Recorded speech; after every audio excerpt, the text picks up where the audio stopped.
Fall of 2001. After months of research and anticipation, our journey finally began. A lot of planning was involved, not just in deciding which locations to explore, but finding access to the coast itself.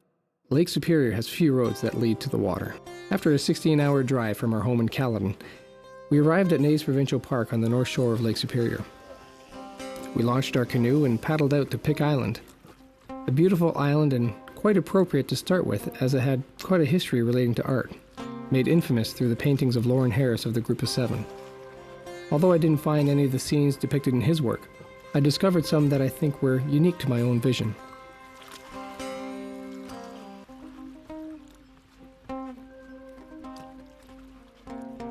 This first canvas began later that afternoon. On the north side of Pic, I found the small cobbled beach tucked in between the large rocks, a lone spruce swaying in the wind. I worked until darkness trying to capture the essence of this wilderness, as the magenta sunset peeked out just enough to add drama to the scene. And where the sun had set was where our journey had begun.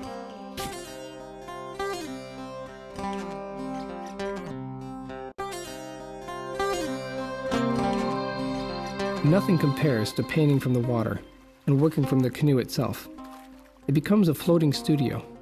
All your gear is at hand, but more importantly, you feel a closeness to your surroundings. The sound of the water lapping up against the canoe adds to a perspective that is hard to come by.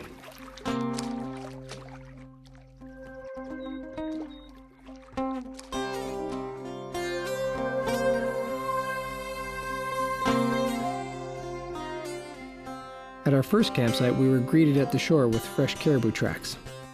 Later, that led to the discovery of the animals themselves in the forest behind our tent.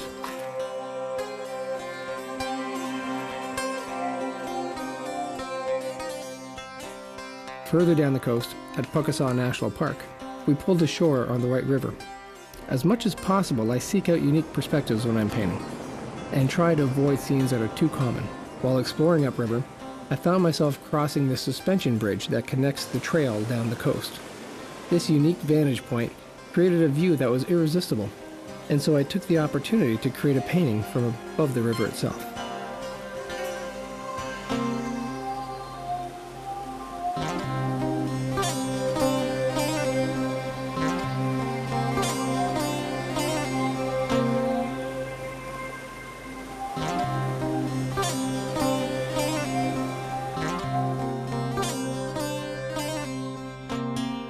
This stretch of Puckasaw on the east side of Lake Superior is one of the most rugged parts of the coast, with high rock walls and access only available from the water. The challenge to get into places like these adds to the wilderness experience. Paddling out of the mouth of the White River brought me to this incredible rock point that on this evening lit up with golden hues. Around the point I discovered a tombolo, a bar that sometimes forms between an island and the mainland and accumulates debris. In this case, the debris was an incredible pile of driftwood that can be seen in the painting along the left side.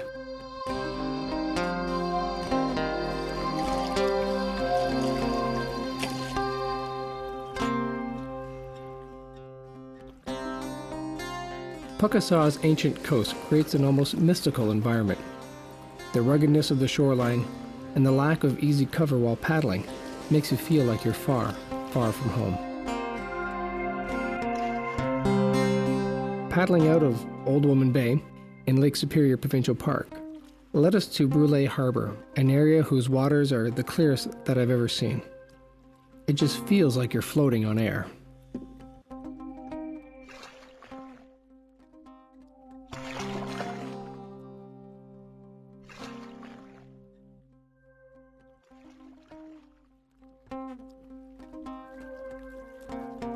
At times, painting from the canoe can be a challenge. I usually pick up a rock along the shore and tie it to the end of a rope to use as an anchor. This keeps me in place, unless of course the water is far deeper than I expected. Even if my rock does hold, the wind can still spin me around. In the case of this large canvas, it only took the slightest breeze to get me moving. So I often paint with a brush in one hand and a paddle in the other to keep me facing the right way.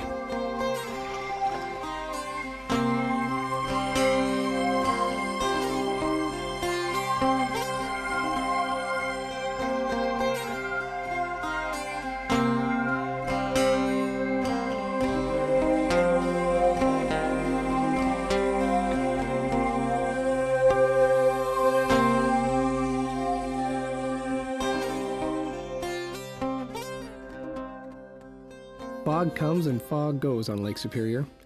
It all adds to the ambiance of eating in the outdoors. You can't help but develop a healthy appetite while camping. Paddling, hiking, wood gathering, and a host of other physical activities that use up your calories. And when the rain would interrupt our meal, we would tuck into our large vestibule and get away from it for a while. On occasion, I would get myself into trouble while out exploring. This evening, I got caught out in the dark and heavy fog while painting on a nearby island. Janet and the girls figured I might need a little help, so they built a small signal fire for me, and that allowed me to find my way back to camp with great relief.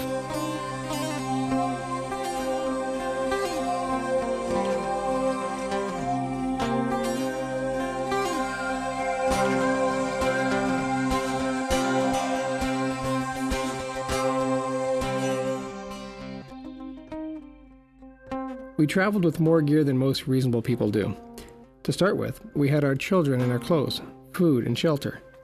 Add to that a vast amount of painting gear, including large boxes for my canvases, the largest being almost 4 feet by 2.5, an easel, tripod, video equipment, and more. We probably had more than we should have, but despite a few close calls, we were able to stay safe on the water by choosing our paddling times carefully. On Lake Superior, it doesn't take much for things to turn bad. Upstream on the Montreal River, incredible colors. Just a little further north, and the vibrant reds and oranges end abruptly. From there on, the boreal forest shows its range of yellows and greens in the fall.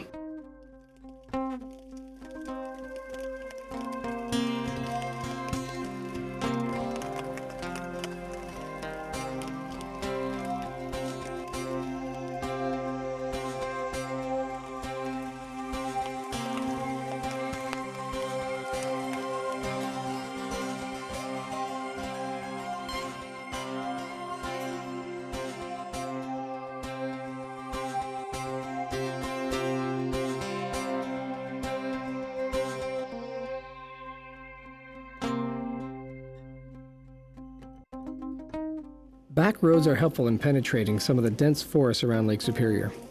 Access to this private one brought me near the hills that were in the previous painting. Some hiking, scrambling, and sweating brought me to incredible views overlooking the Montreal River area.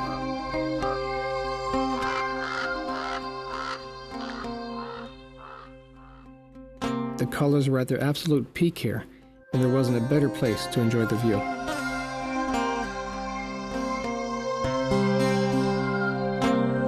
Killarney Provincial Park on the shores of Georgian Bay, near the mouth of the Chickasha Creek.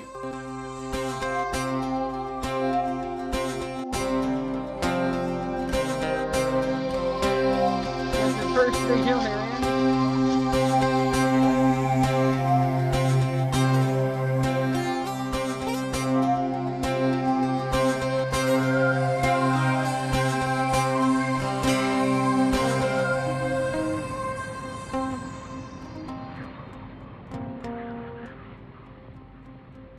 Maps and more maps.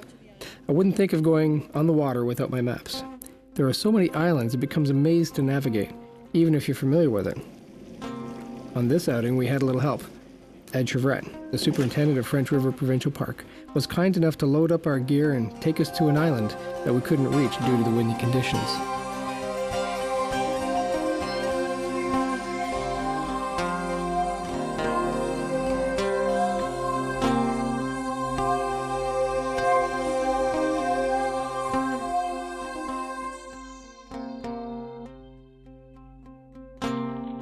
Morning coffee while out camping. Nothing tops a hot mug on a cool morning next to the heat of an open fire. It's a great way to start the day. And then there's no excuse not to get out there and get to work. Searched around and found a view that I liked. It had some unique features that weren't present in some of the other paintings that I was doing. That's one of the challenges I found in creating a large body of work from a specific region. Capturing variety in each canvas so that each painting stands alone.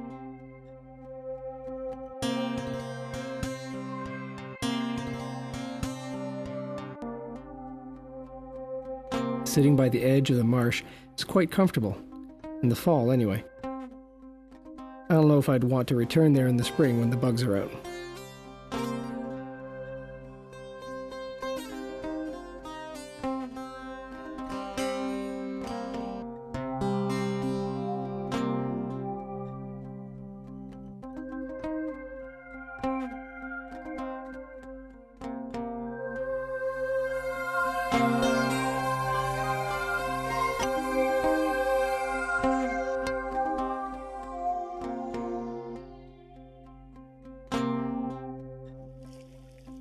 We used a kayak for a short stretch of our trip. Initially, we thought we might use it more, after the dry runs we did in our backyard. But testing it in real life, we realized that there just was not enough room.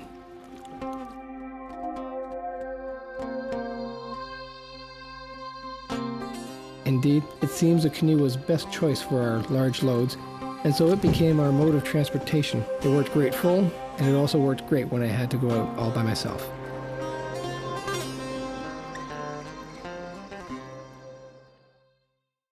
I was really looking forward to winter. I felt there would be an opportunity to see some scenery that few people ever get a chance to experience. There's no one out there at this time of year, but there's breathtaking views at every turn. Back at Killarney Provincial Park again. From this hilltop I could see the bay and the interior at the same time. The day before we arrived, 12 inches of fresh snow had fallen. I was snowshoeing into a winter wonderland.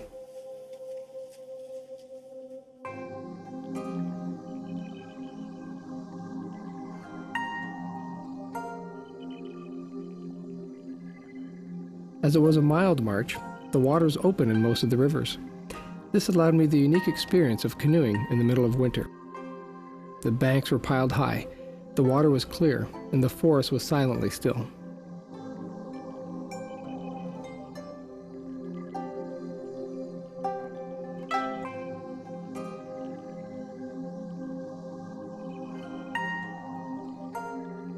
It all adds to the arsenal of memories and experiences to draw from when I'm developing a painting like this one here, Creekside, which typifies one of those quiet, peaceful afternoons in the winter forest.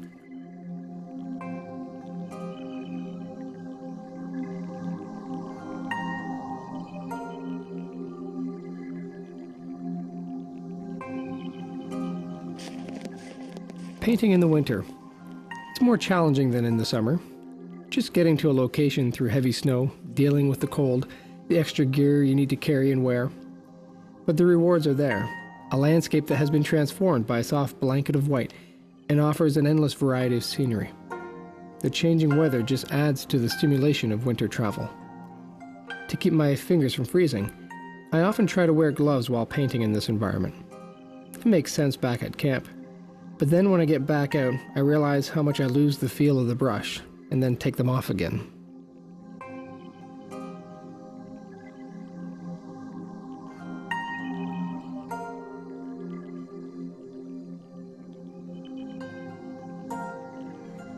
On occasion, I find that I can shelter myself from the elements and carry on painting some more. Setting up a tarp in strong winds can have its own challenges though. Eventually, if I persevere, I can gain an extra 45 minutes or an hour of painting time, as I did in this case. Enough wind off the frozen bay was deflected that I could keep on working.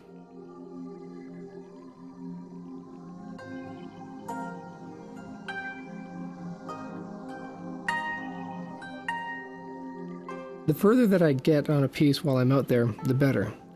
Although it's rare that I actually finish a painting on location in one sitting, I feel the more that I can absorb while in the field, the more that I'll have to put back into the painting when I'm working on it later. There's just so much to paint out there, but never enough time. That's okay. Gives me an excuse to come back for more. Just before this winter trip, I bought a new pair of snowshoes. That was probably the best investment of the whole trip. Having good cleats on the bottom were a great aid on some of the icy trails that I snowshoed along.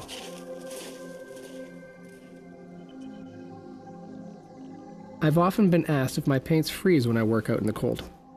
Because I paint in oils, it's really not much of an issue. The paints tend to stiffen a bit, so I'll add some more thinner and help it flow. One of the biggest difficulties is when the snow starts to fall and mixes in with my paints. As it does that, because it's not melting, it's becoming gritty, almost like sand, and rolls around on the surface. That's why I carry the tarp in my pack, just in case.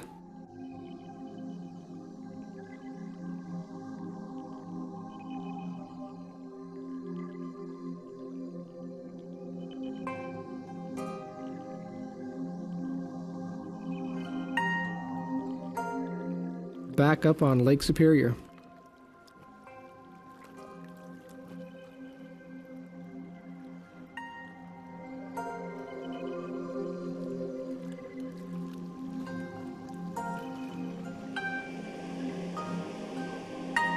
The waters in the winter look even colder than in the summer. They take on a different color, enhanced by the surrounding ice and snow.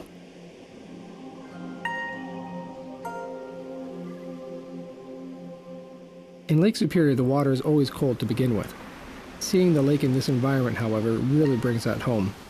It made me have a greater respect for those who had to travel this land and live in this area without the advantages of modern insulation, Gore-Tex windbreakers, and all the gear that I was fortunate to travel with.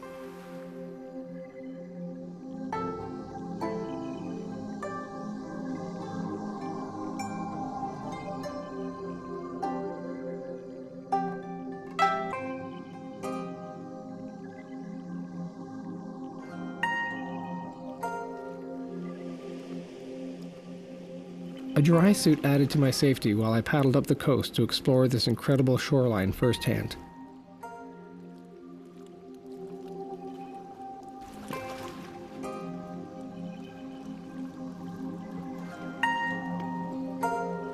I encountered a few obstacles along the way, but some foresight helped me get through.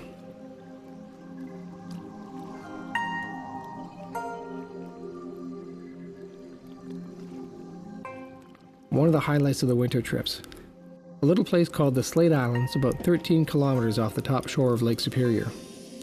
We enjoyed some new perspectives of the lake as we were flown out by wilderness helicopters who had offered us their services.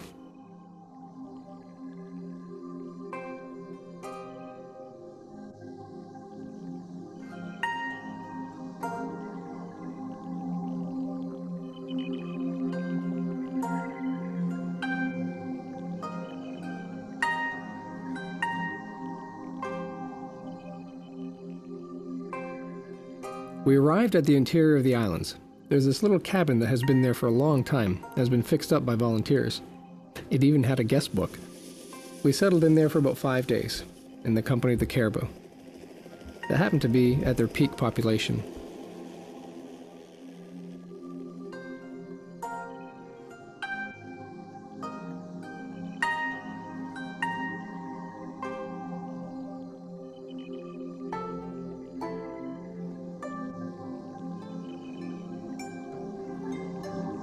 Wave-formed frozen sculptures and rich textures surrounded me as I explored the island.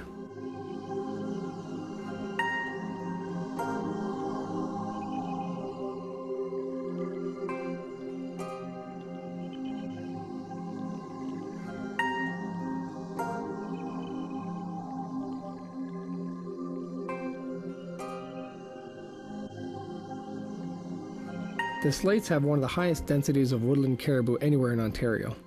Winter is a great time to see them as they frequently cross the open ice. During this trip, I especially appreciated having our children with us, to share the experience with them and discover together the wonders of this winter wilderness. I hope that this will leave a deep impression inside them and broaden their horizons, that on an ongoing basis they will be part of these adventures that help shape their perspectives of the world.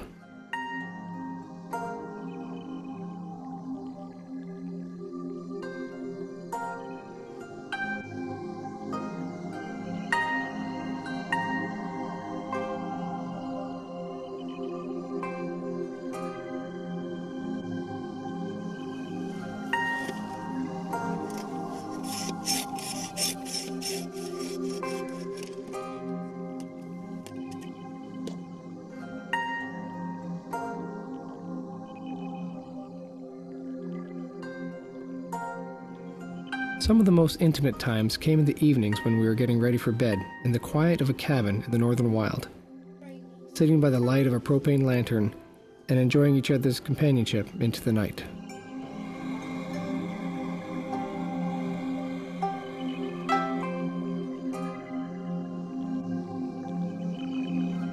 It's hard to express in paints or in film the peacefulness of a morning at the Slades.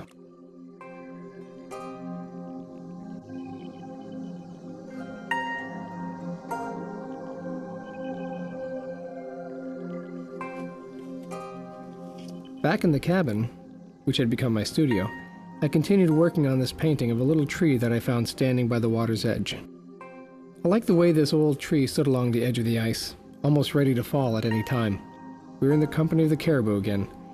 They were looking at us through the window.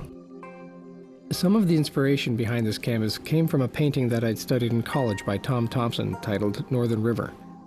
Its subject was a view of a river as seen through a stand of silhouetted trees in the bush. Although this painting doesn't really resemble it, as dusk settled, causing my tree to become darkened, Thompson's piece came to mind.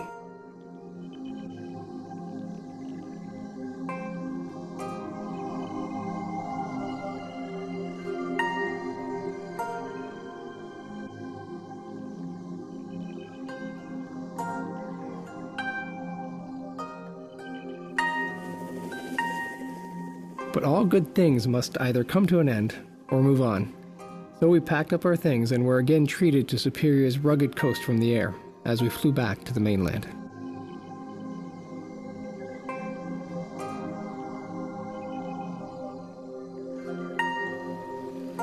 Occasionally on our trips I had solo getaways. This was one of them on the Sand River in Lake Superior Provincial Park. Snowshoeing along the trail that had been used earlier by a lone moose brought me to a great spot overlooking the third waterfall up the river. The already beautiful scenery was enhanced by 5 inches of fresh snow that began to fall as I pitched my tent.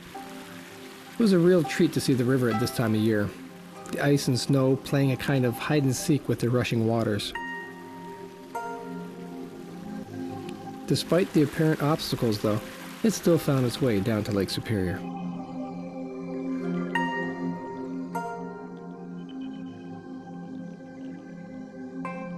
An old miner's cabin not far from Silver Islet, a place of rich history tucked in along the southeast corner of Sibley Peninsula. Winter brings a different atmosphere to this place and makes the land more challenging to venture in. Yet the wildlife seem to cope with it, sometimes in unique ways.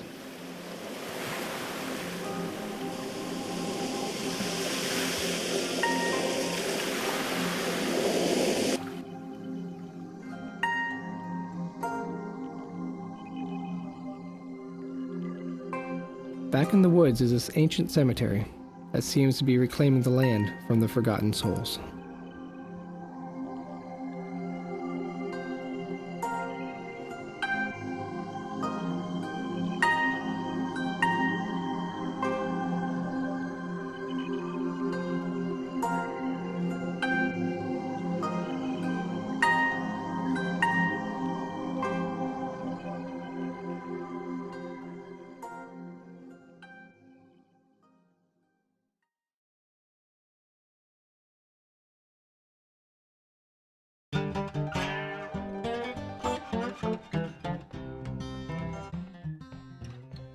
Spring. At last back to the beginning of some warmer weather, east of Killarney on Georgian Bay.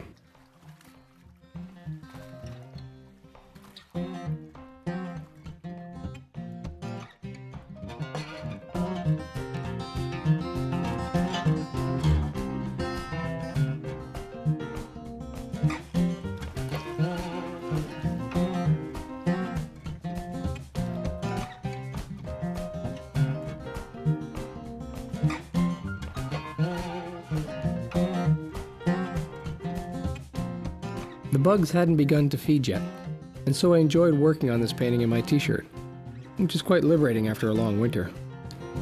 I usually paint for 2 or 3 hours at a stretch in the field, as the lighting can change so much in a short period of time. In this case, however, I continued to paint from afternoon right up until sunset. As the sun lowered in the sky, surrounded by the stillness of the waters, the colors in the scene before me became alive all the more.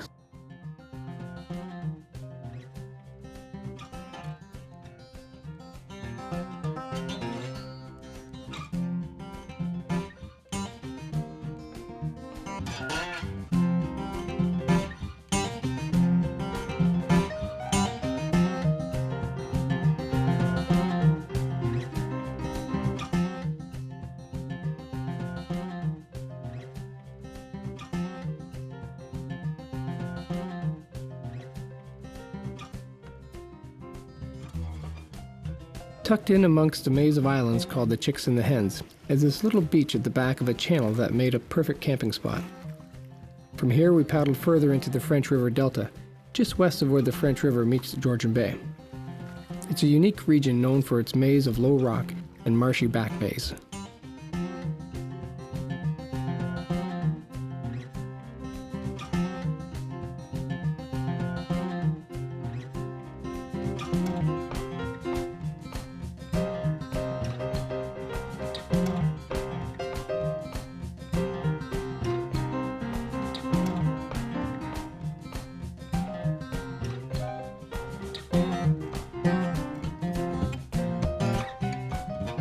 In the springtime, we saw a fair bit of wildlife coming out of hiding. My brother-in-law Al had joined me on this part of our trips as family circumstances kept the rest of my gang behind. Fortunately, Al was a very seasoned woodsman and was a great asset on this leg of our project that allowed me to focus more time on my painting instead of campfire making. He's a good cook, too. The weather seemed to continually change. There would be a great deal of shifting fog one moment, and then the wind would pick up and blow it out again.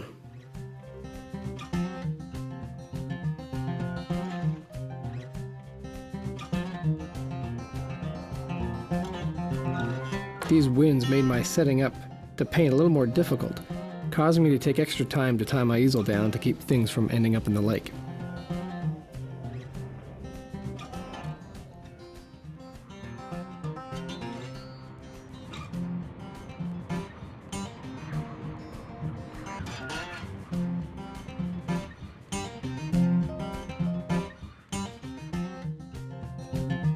Mouth of the Bad River.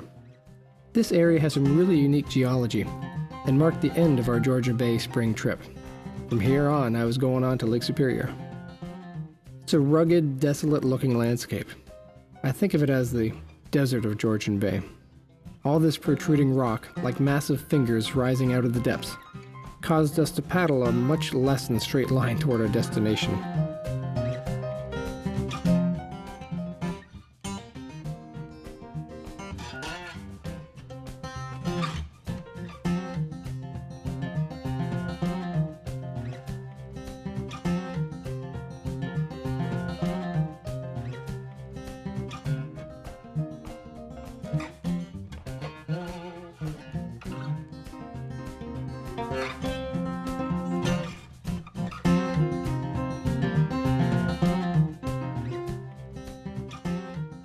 In the end, we couldn't reach our campsite because of heavy spring currents.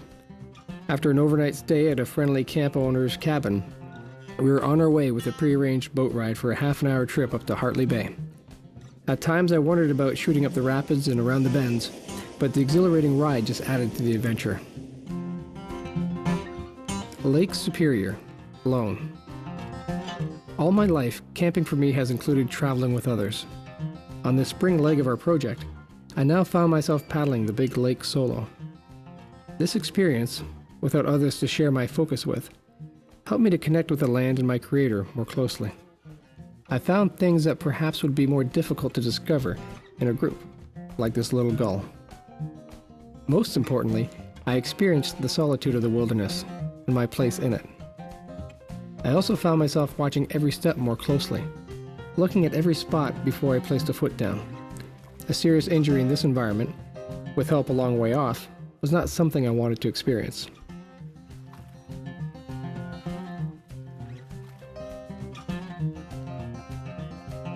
Sometimes, to get the perspective I desire, I need to set up my easel right at the water's edge.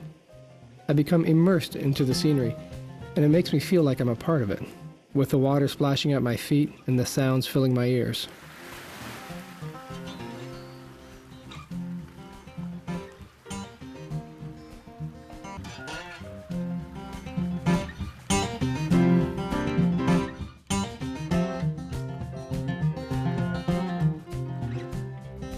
I hope in some way that when people view my paintings, they'll share the experience that I had while sitting there. That they'll somehow sense some of the emotion that ran through me as I painted. I find it difficult to explain these feelings. In many ways, I hope that my art will do that for me.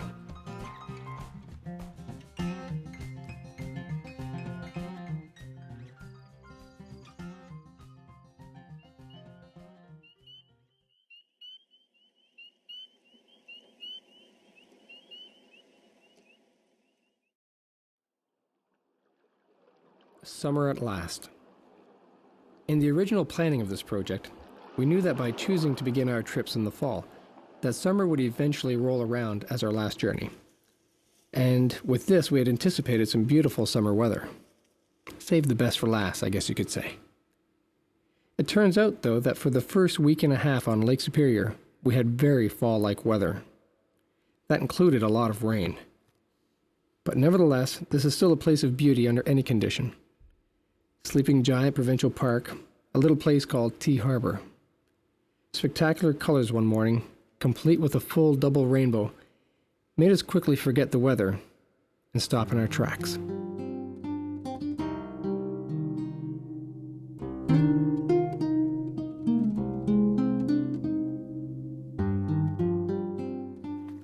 It's wonderful having the companionship of your children with you on these trips. It's an opportunity to view everything a little differently, too, through their eyes.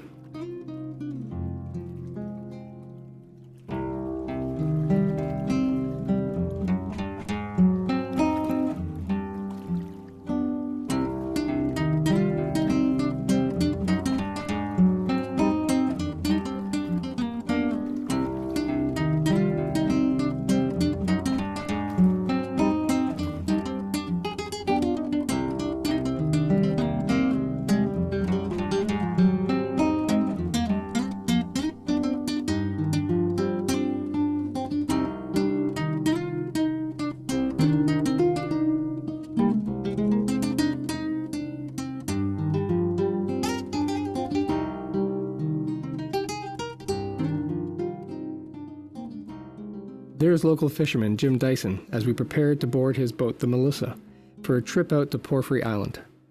It's located about an hour's boat ride east of the tip of Sibley Peninsula. Jim's a great storyteller, and we learned a great deal about local issues and the rigors of the livelihood that he pursues.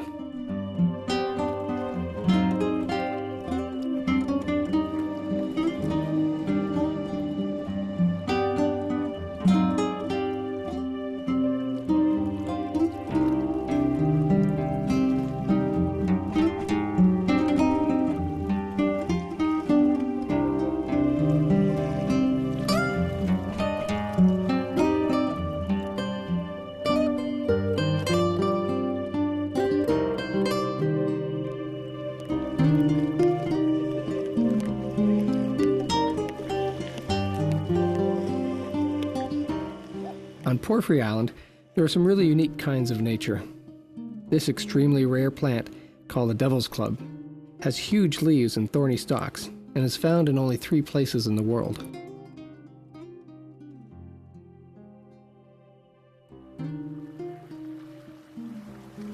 We also encountered some human history along the way.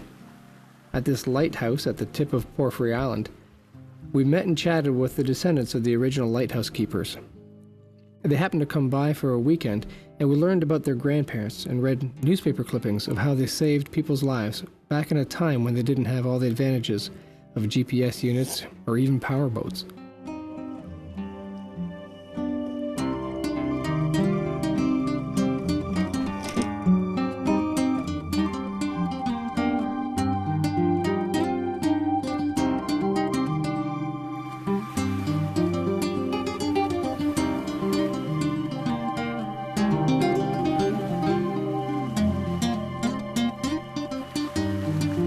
You can see in the bottom of some of these shots that the beach at Porphyry Island is actually black or deep purple. It's made of volcanic rock that has been crushed over the years. The wild peas along the shore really stand out. Their light greens against the dark black sand makes for a unique environment.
The moonlight, the campfire, things that stay etched in your memory from trips like these.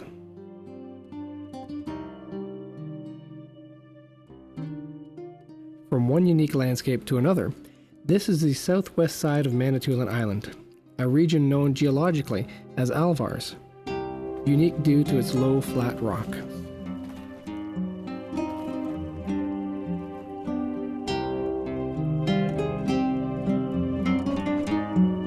I usually begin painting by roughing in the general shapes with thinned-down oil paints, and build up from there.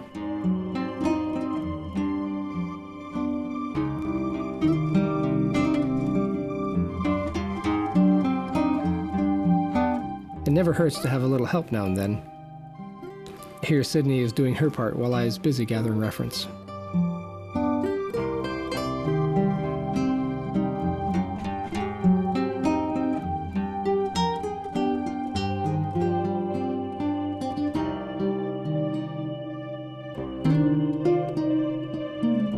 One of the joys of being out in the field is the time that I have to hike around and take it all in. I find that the days and weeks spent in the landscape help to add depth to my work. It creates more experiences for me to draw upon than if I only went out for short stints and took a few photos. It actually takes a few days before I can really begin to fit into the environment and start to live by the rhythms of the land.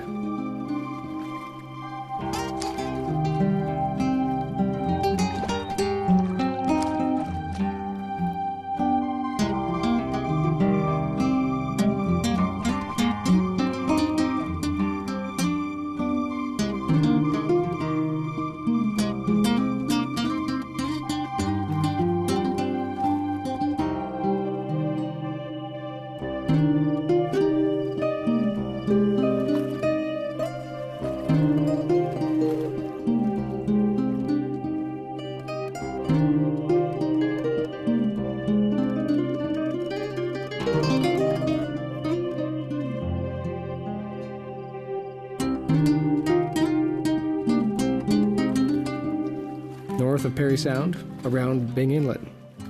We launched our canoe and headed south to Bayfield Inlet.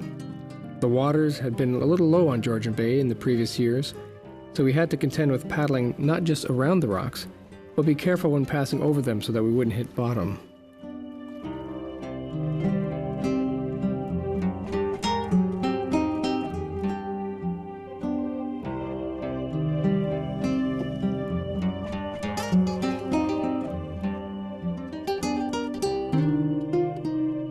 One evening before the end of our last trip, I headed out to check on the canoe before turning in. I looked up and faced the sky with uncountable stars. Only a few nocturnal creatures and the lapping waves against the shore broke the silence. Lit only by the heavens, the land takes on a mysteriousness that permeates your being. The universe seems even more infinite from this peaceful place. For a few moments, I lost myself in it. As I headed back, I couldn't help but realize how fortunate we are to have places like these. I hope we have enough foresight to ensure that they will be here for generations to come.